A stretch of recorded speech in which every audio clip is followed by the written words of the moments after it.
Hello दोस्तों, welcome back to my channel zero to infinity financial knowledge. इस video में हम लोग देखेंगे सारे रनिंग आईपीओ के जीएमपी और साथ ही साथ काइंस टेक्नोलॉजी का रिव्यू करेंगे और आपको हेल्प मिलेगा कि इस आईपीओ में अप्लाई करना है कि नहीं करना है। और कल जो है इसका लास्ट डेट है सब्सक्रिप्शन करने का। तो आप वीडियो के अंत तक बने रहिए, आपको हेल्प मिलेगी इस वीडियो मतलब कि काइंस टेक्नोलॉजी में अप्लाई करना है या नहीं करना है, और मेरा क्या डिसीजन है वो भी आपको मैं शेयर करूँगा। तो फटाफट अपन जीएमपी देखते हैं। जीएमपी की बात करें तो बीकाजी में अभी फिलहाल एक से पर शेयर जो है 28 रुपीज़ चल रहा है और 50 शेयर्स का पर लॉट है। तो इस तरह से आपको 1400 के अप्रॉक्सीमेट प्रॉफिट जो है अभी चल रहा है।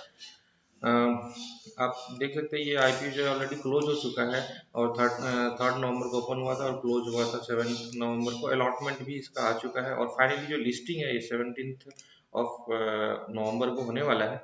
जिनको भी मिला है तो एक ठीक ठाक प्रॉफिट ये दे सकता है, 15 से 20% का प्रॉफिट लिस्टिंग डेट के दिन। ठीक, नेक्स्ट आईपीओ की बात करें तो आइनॉक्स ग्रीन एनर्जी की बात। इसमें जो जीएमपी चल रहा है, प्रेजेंट जीएमपी 16 रुपीज़ पर शेयर और एक लॉट में जो है 230 शेयर्स है। तो इस तरह से पर लॉट आपको प्रॉफिट अप्रॉक्सीमेट प्रॉफिट जो है आज के डेट पे 1380 रुपीज़ के आसपास है। तो ये जो है ओपन है फिलहाल 11 ऑफ नवंबर से ओपन हुआ है और ये 15 ऑफ नवंबर को लास्ट डे है, इसका क्लोजिंग डेट है। तो ये जो फाइनली लिस्टिंग होने वाला है 23 ऑफ नवंबर को। फिलहाल मैं इम्पोर्टेंट इसको इस पे फोकस करने वाला हूँ, काइंस टेक्नोलॉजी, क्योंकि ये जो आईपीओ है अभी ओपन है और कल जो है लास्ट डे ऑफ एप्लीकेशन है। अभी जो जीएमपी है इसमें इसमें काफ़ी डाउन था, लेकिन इसका जीएमपी में कल शाम से काफ़ी अच्छा उछाल आया है। क्या रीज़न है वो भी मैं बताऊंगा। फिलहाल तो आप देख सकते हैं कि अप्रॉक्सीमेटली 20% के आसपास जीएमपी चल रहा है। तो मतलब कि एक क्या काम करती है कंपनी, क्या सेक्टर से बिलोंग करती है कंपनी, का फ्यूचर विजन क्या है, सारी चीज़ें और इनका फाइनेंशियल्स क्या है, सारी चीज़ें भी डिस्कस करेंगे फटाफट। तो आपको हेल्प होगी कि ये कल अप्लाई करना है कि नहीं करना है। तो आप बने रहिए वीडियो के अंत तक। नेक्स्ट आईपीओ की बात करें तो आर्किन केमिकल, तो इसमें भी एक डिसेंट जीएमपी है, अबाउट 20% है। आपको पर लॉट जो है 3000 के आसपास का प्रॉफिट दिख रहा है। ये आईपीओ ऑलरेडी क्लोज हो चुका है, 11 नवंबर जो था इसका लास्ट डे ऑफ एप्लीकेशन था। और फाइनली इसका जो है आपको शेयर मार्केट में लिस्टिंग जो है 21 ऑफ नवंबर को होने वाला है। 5 स्टार आईपीओ मैंने आपको सजेशन भी दिया था, आपने मेरा वीडियो देखा होगा तो, कि ये इस आईपीओ को अवॉइड ही करें क्योंकि एक मामूली सा अभी फिलहाल लॉस में ही चल रहा है। तो लॉस इससे बेटर बेटर ऑप्शन आर्किन था और भी कई आईपीओ अभी इस टाइम पे प्रेजेंट टाइम में बहुत सारे ऑप्शन है आपके पास। बेटर ऑप्शन हो तो फिर इसमें मेरे ख्याल से इसको अवॉइड ही करना चाहिए। अभी फिलहाल तो जीएमपी भी देख सकते हैं कि आप इसमें डिमांड ही नहीं है जीएमपी में। तो ये हो सकता है कि मामूली सा लॉस पे खुले या हल्का फुल्का प्रॉफिट में खुल सकता है। तो मैंने तो फिलहाल इस आईपीओ में अप्लाई नहीं किया है, और जिसने अप्लाई किया है तो वो अपना रिसर्च एनालिसिस करने के बाद ही लिए होंगे। तो उसको कुछ अच्छा दिखा होगा तो मे बी या लॉन्ग टर्म के हिसाब से लिए होंगे। तो वो उनका खुद का डिसीजन है। मेरा अगर माने तो अगर मैं अप्लाई किया भी होता तो फिर मैं लिस्टिंग डे के दिन निकल जाता, क्योंकि ये कुछ यूनिक सेक्टर से कंपनी बिलोंग नहीं करती है। फाइनेंस सेक्टर में ऑलरेडी इससे better performing company, better options हैं आपके पास अवेलेबल। तो मैं उसके उनके साथ जाना प्रेफर करूंगा। जनरली मैं लिस्टिंग गेन के लिए ही आईपीओ में अप्लाई करता हूँ, लिस्टिंग डे पे ही प्रॉफिट बुक करना पसंद करता हूँ। ठीक है।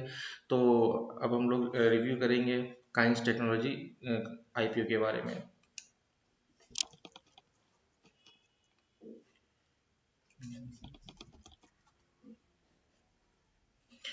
तो आप देख सकते हैं काइंस टेक्नोलॉजी इंडिया जो लिमिटेड कंपनी है, ये इनकॉर्पोरेट हुई है 2008 में। और इनका जो है मेनली टेक्नोलॉजी से रिलेटेड कंपनी है।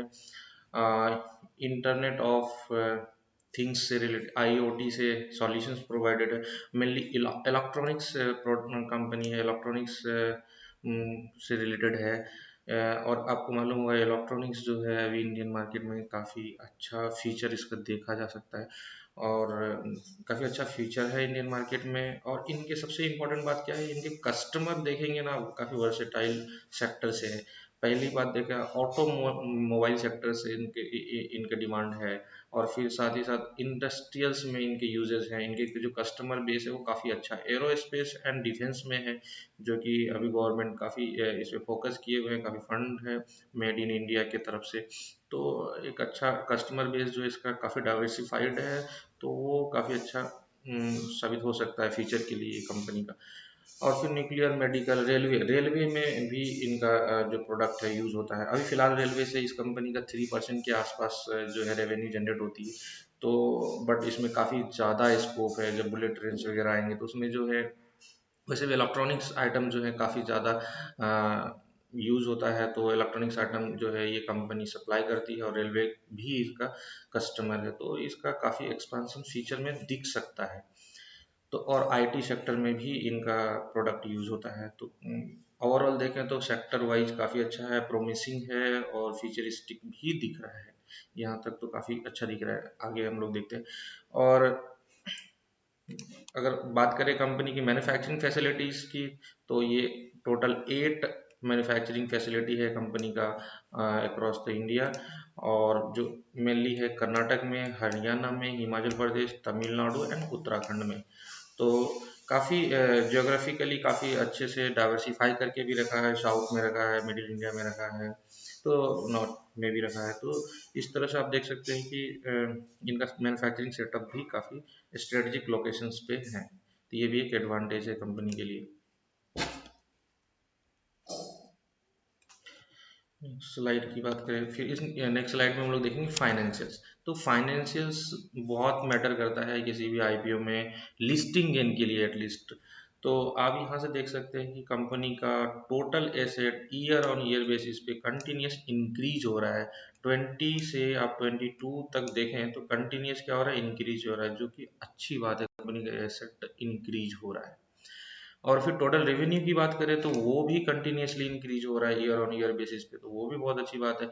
सबसे ज़्यादा फोकस वाली बात होती है कंपनी का प्रॉफिट, कंपनी रेवेन्यू जो भी हो, टोटल एसेट जो भी हो, और आफ्टर ऑल कोई भी बिजनेस करता है तो उसका प्रॉफिट हो रहा है कि नहीं हो रहा है, वो सबसे इंपॉर्टेंट पार्ट होता है। वो कमा रही है कि नहीं कमा रही कंपनी, कंपनी और कोई भी कंपनी किस लिए डलती है, प्रॉफिट जनरेट करने के लिए। अगर प्रॉफिट नहीं हो रहा है कंपनी में तो फिर ऐसे कंपनी में इन्वेस्ट करने से थोड़ा सा डरना ही डर लगता है जनरली इन्वेस्टर्स को। तो ऐसे में थोड़ा सा डर डर का माहौल बना रहता है। फिलहाल इस कंपनी के साथ वो भी नहीं है, प्रॉफिट जनरेट कर रही, इनफैक्ट प्रॉफिट जनरेट ही नहीं, और ईयर ऑन ईयर बेसिस पे आप देखें तो प्रॉफिट जो है ना मल्टी फोल्ड हो रहा है। यहाँ से आप देखें तो ऑलमोस्ट 4 to 5 टाइम्स हो गया प्रॉफिट, तो काफ़ी अच्छा है।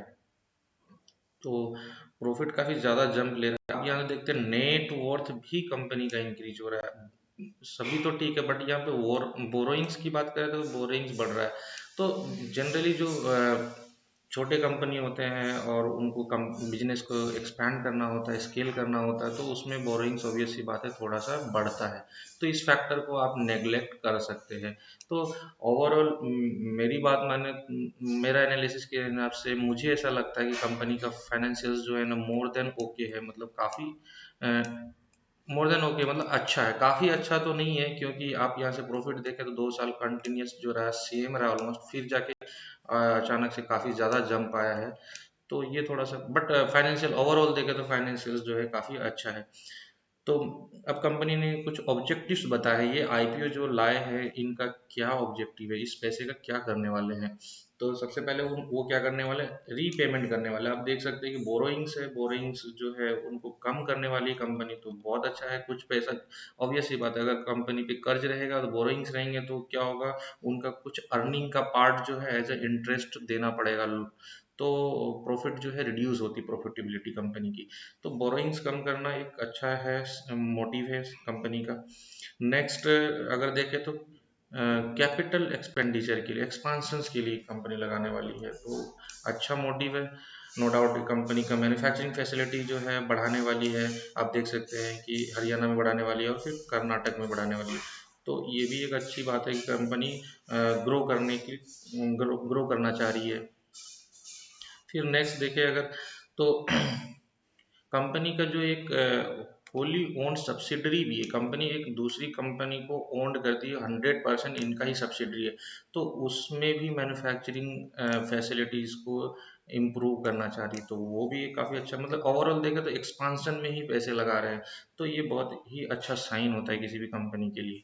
और फिर नेक्स्ट अगर आप देखें वो क्या करने वाले हैं, फंडिंग वर्किंग कैपिटल। जो वर्किंग कैपिटल समटाइम्स ऐसा होता है कि ऑर्डर्स बहुत होते हैं और कंपनी के पास, और वर्किंग कैपिटल में कमी पड़ती है तो फिर लोन लेना पड़ता है, जैसे ये आप देख सकते हैं बोरोइंग्स बढ़ते हैं। बोरोइंग्स जब बढ़ता है ना तो उसके क्या होता है, प्रॉफिटेबिलिटी थोड़ा कम होता है, क्योंकि जो भी कंपनी कोई भी बैंक अगर लोन देता है तो उसके बदले उसको इंटरेस्ट देना पड़ता है, तो आपका प्रॉफिट थोड़ा सा हैम्पर होता है।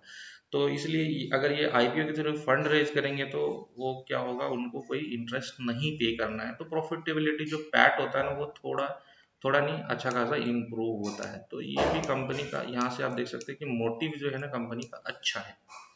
ठीक है, कुछ फंड का वो यूज करेंगे जनरल कॉर्पोरेट पर्पज, तो ठीक है, कॉर्पोरेट कंपनी में यूज करने वाले कॉर्पोरेट पर्पज से, तो ये भी एक अच्छा ही चीज है।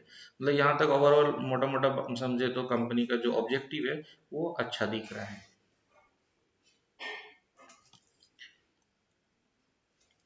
फिर इम्पोर्टेंट डेट्स वगैरह की बात करें, आईपीओ डिटेल्स की बात करें, तो आप यहाँ से देख सकते हैं कि जो ओपन हुआ था आईपीओ 10 नवंबर को हुआ था, लास्ट डे है कल 14 को, फेस वैल्यू 10 रुपीज़ है, और कट ऑफ प्राइस जो है वो 586 का है। तो आपको जब भी अप्लाई करना है तो कट ऑफ प्राइस पे ही करना है अगर आप अप्लाई कर रहे हो तो। और लॉट साइज जो है 25 शेयर्स के लॉट साइज है। और कंपनी जो है आईपीओ के थ्रू टोटल फंड जो रेज करने वाली 857 करोड़ का फंड रेज करेगी। फ्रेश इश्यू का मतलब वो होता है कि कंपनी जितने भी फंड रेज करेगी उसमें से कितना करोड़, जैसे कि इतना 857 करोड़ का जो फंड रेज करने वाली, जिसमें से 530 करोड़ का जो फंड है कंपनी के अंदर ही इन्वेस्ट करने वाले, जैसे आपने देखा था एक्सपांशन में यूज करेंगे, रीपेमेंट में यूज करेंगे।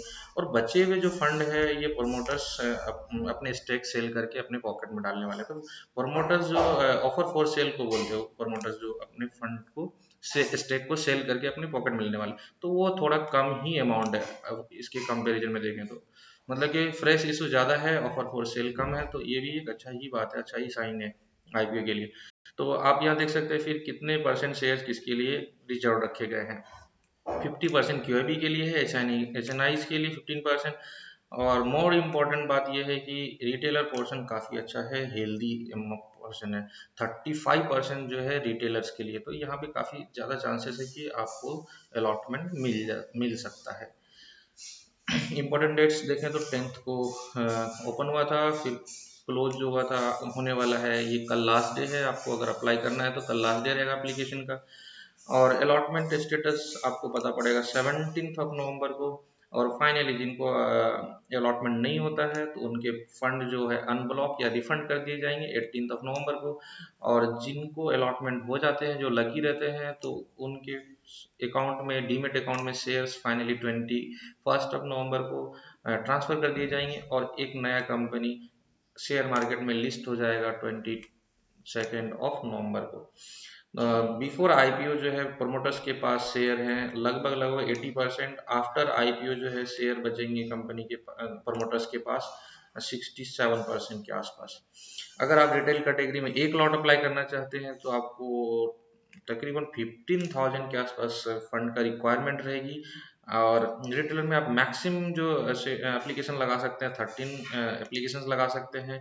अगर आप 13 से ज़्यादा एप्लीकेशन लगाते हैं तो आप स्मॉल एच एन आई की कैटेगरी में आते हैं, तो इसके लिए आपको मोर देन 2 lakhs का फंड रिक्वायर्ड रहेगा।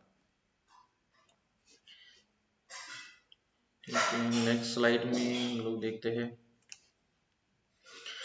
Subscription detail. आपने देखा कि ये जो आईपीओ है ऑलरेडी 2 दिन हो चुके हैं, और कल जो है यानी 14 नवंबर लास्ट डे है सब्सक्रिप्शन का। तो 2 दिन में कितने टाइम सब्सक्राइब हुए हैं वो उसके बारे में हम लोग देखने वाले हैं।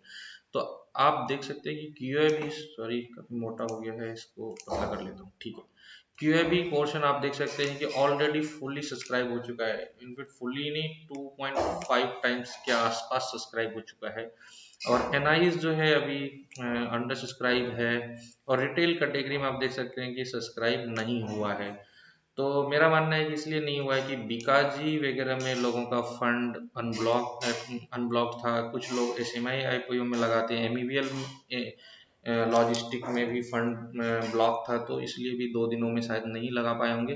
बट उनके फंड अनब्लॉक हो चुके हैं, तो लास्ट डे इसमें सब्सक्रिप्शन ज़्यादा देखने को मिल सकता है। और इंटरेस्टिंग बात यह है कि आप देख सकते हैं कंपनी की जो एम्प्लॉय कैटेगरी था इसमें फुल्ली सब्सक्राइब हो चुका है। जनरली अपने को ये देखने को मिलता है कि एम्प्लॉय कैटेगरी थोड़ा कम ही सब्सक्राइब होता है, ये 2 ही दिन में फुल्ली सब्सक्राइब हो चुका है। ऑब्वियस सी बात है, एम्प्लॉय जिस कंपनी में काम कर रहे हो तो उनको कॉन्फिडेंस काफ़ी ज़्यादा है एक कंपनी को लेके, तो ये भी एक पॉजिटिव साइन है आईपीओ के लिए। और क्यूआईबी के लिए बहुत इंटरेस्टिंग बात है, क्यूआईबी जनरली थर्ड डे में सब्सक्राइब करते हैं, बट आप देख सकते हैं कि सेकेंड डे ही फुली सब्सक्राइब कर चुका है।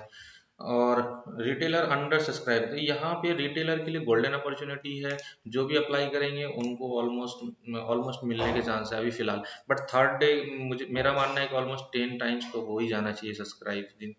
तो क्योंकि कम, और मेरा डिसीजन जो है मैं बता देता हूँ कि मैं फुल फोर्स के साथ इस आईपीओ को अप्लाई करने वाला हूँ। कंपनी मुझे बहुत पसंद आ रहा है, इनका सेक्टर पसंद आ रहा है, इनका फाइनेंशियल काफ़ी अच्छा है, फ्यूचरिस्टिक दिख रहा है, और मतलब कि काफ़ी अच्छा है, सारे फैक्टर्स मुझे पसंद आ रहे हैं, तो मैं तो इस आईपीओ में अप्लाई करने वाला हूँ। बाकी आप क्या सोच रहे हैं, आपका क्या डिसीजन बन रहा है, आप मुझे कमेंट सेक्शन में बता सकते हैं।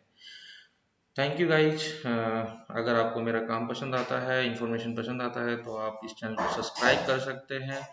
और कोई भी डाउट हो तो आप मुझे कमेंट सेक्शन में कमेंट करके पूछ सकते हैं। Thank you once again guys.